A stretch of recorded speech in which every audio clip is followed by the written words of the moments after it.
For most of the Cold War, North America was wrapped in a shield most Americans never saw.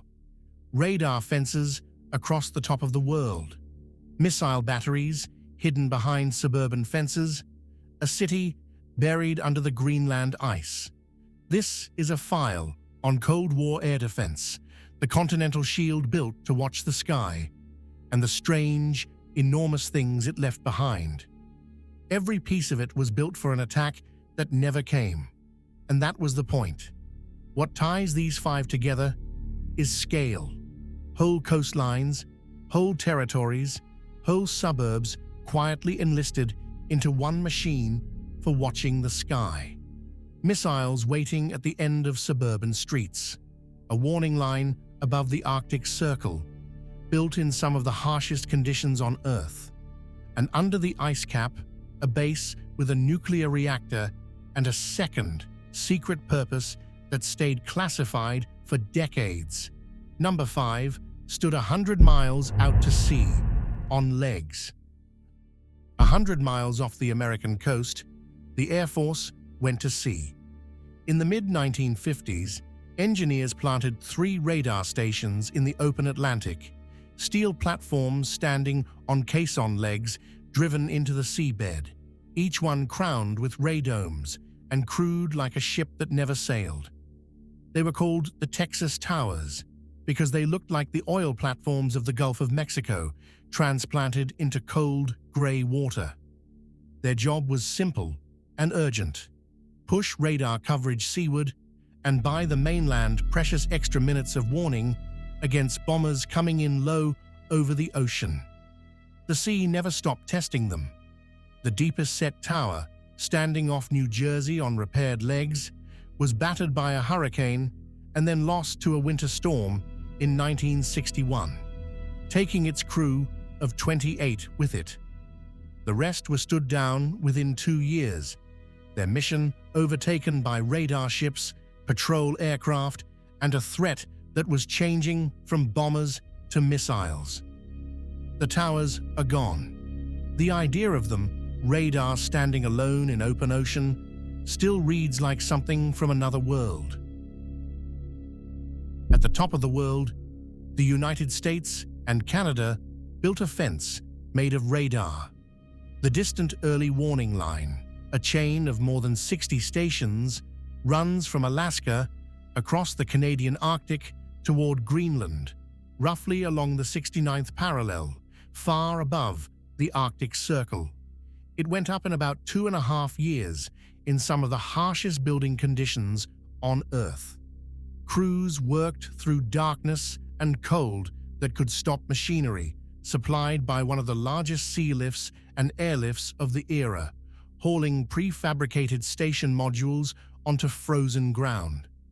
By 1957, the line was watching. What it bought was time. Before the due line, bombers coming over the pole might be seen minutes from their targets. After it, the warning could come hours out, while the attack was still crossing the ice. Behind it stood 2 more radar fences, the Mid-Canada line and the Pine Tree line, layered like tripwires down the map. The Arctic stopped being an open back door. It became the most watched sky on the planet. The strangest part of the shield sat at the end of ordinary streets. From the early 1950s, the Army ringed American cities with Nike anti-aircraft missiles, the first guided surface-to-air missile system the country ever put on alert. Nike Ajax batteries went into parks, farm fields, and fenced lots beside subdivisions, roughly 260 sites across the country by the program's height. The missiles waited in underground magazines, brought up on elevators for drills, while children rode bikes past the gates. Later came Nike Hercules, longer-ranged and, at many sites, armed with nuclear warheads, kept in American suburbs as a matter of quiet routine. No Nike battery in North America ever fired at an enemy aircraft. By 1974, the Continental batteries had stood down, made obsolete by intercontinental missiles no anti-aircraft ring could stop. Most sites were bulldozed or built over. A handful survive as museums, where the magazine doors still open on command, and the neighbors still remember when the end of the street was classified. Under the Greenland ice cap, the Army built a town. Camp Century, begun in 1959, was cut as a network of trenches into the ice itself, roofed over and fitted with prefabricated buildings, laboratories, dormitories, a mess hall, about 200 residents at its peak, and the machine that made it famous, a portable nuclear reactor powering a settlement buried in ice. Publicly, it was a research station, and the research was real. Cores drilled through the ice at Camp Century became some of the earliest deep climate records ever recovered. But declassified American and Danish records describe something more. Project Iceworm, a concept for basing mobile nuclear missiles in tunnels under the ice cap, with Camp Century proving the construction methods. Iceworm was a real plan on paper, never approved, never built. The ice itself closed the question. The tunnels deformed year by year as the cap flowed, crushing the town in slow motion, and by 1966, Camp Century was abandoned to the glacier that is still carrying its remains toward the sea. Number 1 is the machine all the others fed.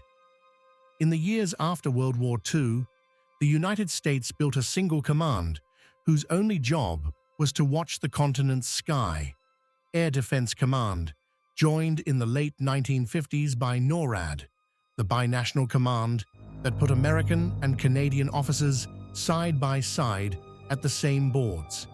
At its height, the system was staggering. Radar chains from the Arctic to the coasts fed plotting rooms where every unknown aircraft became a track to be identified. Interceptor squadrons, more than 1,000 aircraft at the peak, sat on alert at bases across the continent. Crews scrambling toward unknowns that almost always turned out to be an airliner off course, a flight of geese, a returning bomber with a broken transponder. Volunteer spotters, hundreds of thousands of them in the Ground Observer Corps, phoned in sightings from rooftops and church towers. It was Cold War air defense as a way of life, a continent behaving like a single watched perimeter. And here is the strange ending. The shield worked itself out of a job. The intercontinental missile flew too high and too fast for any interceptor, and the great bomber defense stood down ring by ring. What survived was the watching. NORAD still runs, tracking everything that crosses the top of the world. The shield never fired a shot in anger. It was built so it would never have to. That's the file. 5 defenses, 1 shield, towers in the ocean, a fence across the Arctic, missiles behind garden fences, a town under the ice, and the command that tied every radar and every runway into one nervous system. Almost all of it is gone, rusting on shoals and buried in ice. All of it worked by the only measure it was ever given. Nothing came. The shield over North America was the largest defensive machine ever assembled, and it vanished almost without a trace. What it left behind is a habit. The watching never stopped, only the watchers changed. That seals this file, but the vault runs deep, and the next one's already on my desk. If this case earned its place, drop a like. Subscribe to get clearance to every file we crack open. Ring the bell so the next one reaches you the second it's declassified. And leave a comment. Tell me which of these defenses you'd never heard of, and which file I should pull from the vault next.